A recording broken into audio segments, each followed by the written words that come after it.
We have a suspect. Locations, all different. But his cover up exposed? We told him to stay quiet. You need to watch this. What do I do? We urge the public to stop sharing the video. 2:17 a.m. Los Angeles doesn't sleep. But at this hour, it just feels weird. Ethan Cole is sitting in his editing room. It's a small, dark room. One monitor, an old VCR player, hard drives scattered around, no traffic noise outside. The air conditioner is off. Inside the room, there's only one sound: static. Shh! The VCR turns on by itself. Ethan Cole freezes. He knows one thing for sure. He unplugged it. At first, there's nothing on the screen. Then, a glitch. The VCR turns on by itself. Ethan Cole stops moving. He knows for a fact he unplugged it. At first, the screen is blank. Then, a jolt. Video starts a bathroom. Small, cheap, like a motel. The camera doesn't move. No one is holding it. It looks like it was left there. Suddenly, someone walks into the frame. You can't see their face. They stand in front of the mirror, then a sound. Heavy breathing, then another breath. Ethan realizes he isn't editing this video. The video is watching him. Suddenly, blood splatters across one side of the frame, but the killing isn't shown. Only sound. A muffled scream, a broken voice, then silence. Text appears on the screen. "You don't remember me." Ethan Cole stands up. His hands are shaking. He pauses the video, checks the timestamp.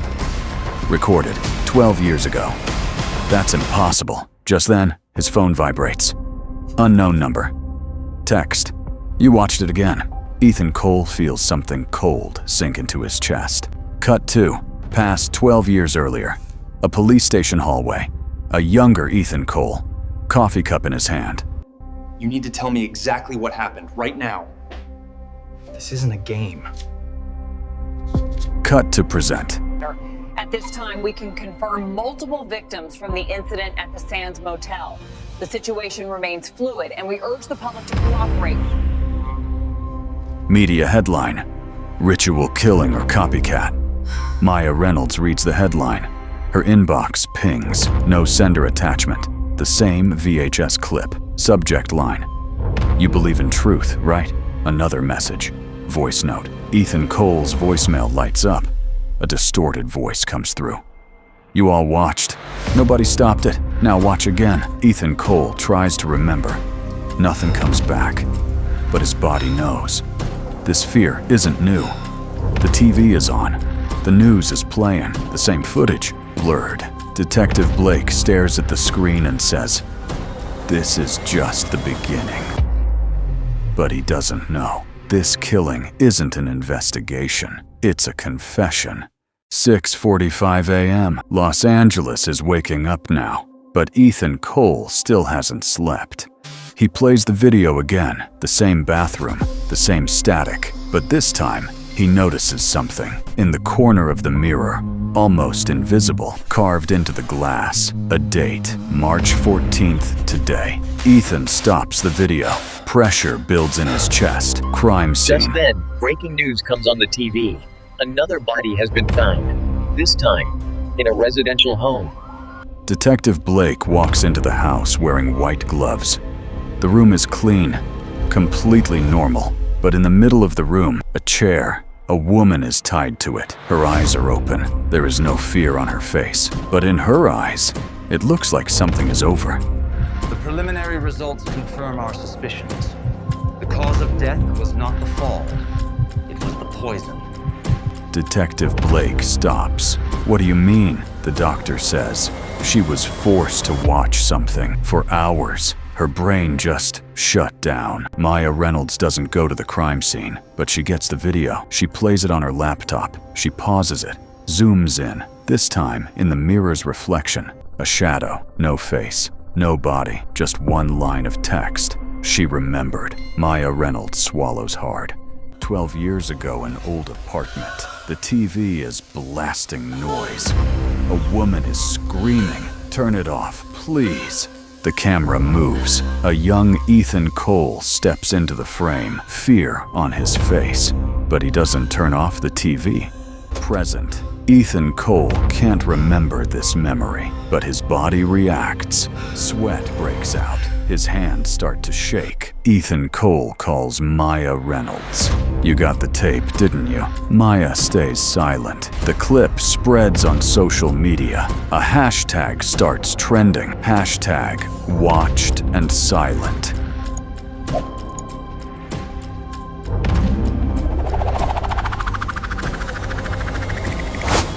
Ethan Cole's phone lights up. A message appears. 2 down. Pattern still invisible. Then another line. Next one will scream. Detective Blake opens an old case file. He stops when he sees a name. Ethan Cole. Case status. Witness evidence withheld. Detective Blake whispers, "What did we do?" 11:58 p.m. Ethan Cole is sitting in his apartment with all the lights off, curtains closed, phone on silent. He knows something is going to happen tonight because he found another date. Inside the video, in a single frame, for less than a second. March 15th, today. Maya Reynolds is sitting in a cafe. People all around her. Noise, laughter, normal life. But what's playing on her laptop screen isn't normal. She's playing 3 videos side by side. She notices different locations, different victims, different ways they died. But the same static sound, the same camera angle, the same time. 2:17 a.m. Maya Reynolds whispers, "This isn't random." Just then, the cafe TV switches to the news. Police confirm a third potential target may be under surveillance. Maya Reynolds freezes because the apartment on the screen belongs to Ethan Cole. Ethan Cole hears footsteps outside his door. 1 pair, then they stop. The doorbell doesn't ring. There's no knock. Just then, a piece of paper slides under the door. Ethan Cole moves closer. Slowly, his hands are shaking. On the paper, there's only 1 line. "You said nothing." The noise inside his head starts to grow.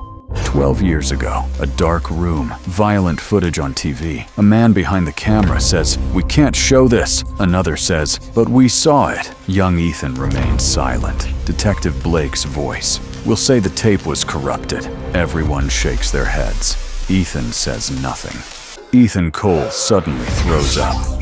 He grips the sink, trying to steady himself. He looks at his reflection in the mirror. Behind his reflection, a shadow moves. He turns around. No one's there. Ethan Cole's phone vibrates. Text. Still quiet? Third crime scene. A parking garage. A man is found alive, but he has no eyes. They weren't cut out. They weren't burned. The medical examiner says only they were forced open until the optic nerves failed. The man keeps whispering the same words. I watched. Media shifts the story. The headlines change. Viewers turned into victims. Watching is the real crime. People start accusing each other. You watched it too, didn't you? You shared the clip. Fear now lives inside guilt. Detective Blake. Pressure builds. Blake says at a press conference, We urge the public to stop sharing the videos. A reporter shouts, Did the police watch it first? Blake pauses. A second. Silence. That silence says everything. Ethan Cole's screen turns on by itself. A live feed. His own living room. Camera angle. High up in the corner. He didn't set up any camera. Text appears on the screen. Tonight, you remember. The clock ticks. 2:16 a.m. 2:17 a.m. Nothing happens. Ethan Cole is sitting there, sweating, eyes wide open. The camera is still live. On the screen, he's watching himself. A man sitting in a chair. No sleep in his eyes, but no fear either. Suddenly, the screen goes black. This time, there's no motel, no bathroom, a school auditorium, rows of empty chairs. At the front of the stage, a large TV. On the TV, the same violent footage. A few people are sitting in the audience, faces blurred, but one of them, Ethan recognizes. It's himself. Ethan Cole stands up. That's not possible. He drops back down, holding his head. Because this memory, he doesn't remember it, but his body does. Maya Reynolds walks into an archive room. Old local news tapes everywhere. 12 years ago, Maya Reynolds stops on one frozen headline. Unreleased footage from school incident sealed. Victims, classmates, witnesses, students, faculty. Public release. Denied. Maya Reynolds whispers. This wasn't a crime scene. This was an audience. 12 years ago, a school hall. Students are sitting. Police officers stand around. One officer says, "You need to watch this to identify faces." The video starts playing. The video plays. Some people cry. Some turn their faces away. Some laugh nervously. A young Ethan Cole keeps watching all the way to the end. Present Maya Reynolds confronts Detective Blake. "You made them watch." Blake stays silent. Then he says slowly, "We thought exposure helps." Maya yells, "Or it destroys." Fourth death. This time there's no body. A woman is missing. Last seen in her own basement. Police go in and find screens on all 4 walls, all of them playing the same footage. The chair is empty. Police go in and find screens on all 4 walls, all of them playing the same footage. The chair is empty. Media explodes. People argue, is forgiveness escape? Is it guilty justice? Ethan Cole walks around the room. Some things look moved, some things he doesn't remember touching. Ethan Cole says to Maya Reynolds, "What if some of these memories were planted?" Maya pauses. "What if they weren't?" Message from unknown. Ethan Cole's phone lights up. "You didn't scream back then. You don't scream now. Consistency matters." Detective Blake, moral break. Detective Blake sits alone. He unloads his gun, closes the case file. 1:49 a.m. Ethan Cole and Maya Reynolds are in the same room, but they're not in the same place. The room is dim, the TV is off, but the static sound is still there. No one knows where it's coming from. Maya connects the dots. Maya Reynolds pins photos to the wall. Victims, dates, locations. All different, but in the center, one circle. School auditorium, 12 years ago. Media chaos. News channels are racing each other. Police cover-up exposed. Were we all complicit? People online start posting their confessions. I watched. I laughed. I did nothing. Fear is inside the house now. Detective Blake under fire. Detective Blake is being interrogated by Internal Affairs. Did you force minors to watch violent footage? Blake stays silent. One of them says, "Silence will be noted as admission." Detective Blake answers quietly, "We thought silence was safer." The 5th kill this time. There's no video leak, no message. One victim, Detective Blake's former partner, found dead in his car. Cause of death, self-inflicted. But the dash cam footage shows no one in the back seat. Yet on the audio, a voice can be heard. "You told them to stay quiet." Ethan starts breaking. Ethan Cole stands in front of the mirror. Looking at himself, he says, "What if this whole thing is me?" Maya Reynolds cuts in. "No, you're a witness." Ethan laughs. "That's worse." The big misdirection. Police announce, "We have a suspect, a former student, mental health issues, disappeared years ago." The media celebrates. Finally a face. Maya Reynolds freezes. "No." No! This is wrong. The suspect never watched the food aid. The last one, who never looked away. At 2:16 a.m., Ethan Cole is completely alone. There is no Maya, no police presence, no media waiting outside. There is only a single room containing a chair and a screen. When the static begins again, the same familiar hiss, it no longer terrifies him. This time, he understands something he didn't before. The killer was never standing outside the door. The final video begins playing.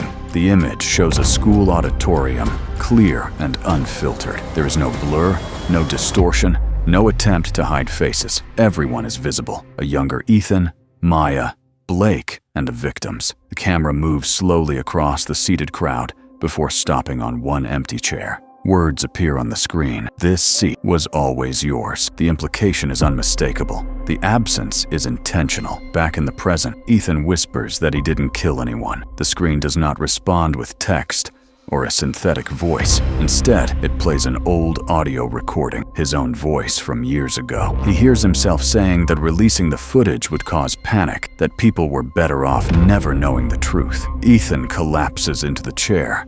As the realization hits him, he had no memory of saying those words, but he said them nonetheless. Silence was not an accident. It was a decision. Maya, it turns out, was never murdered. She is alive in a cheap motel room, live streaming to no one. Her viewer count sits at 0, as she calmly explains that there is no killer, only repetition. She looks directly into the camera before shutting the stream off. Beside her lies a handwritten note stating that she watched, that she stayed silent, and that it ends with her. Maya did not die by violence inflicted by another. She chose to end her life herself, fully aware that without a camera, without an audience, there is no killer. Detective Blake eventually steps forward with a public confession at the police station. He admits that they forced children to watch violence under the guise of investigation and called it procedure, when it was nothing more than trauma. He places himself in handcuffs.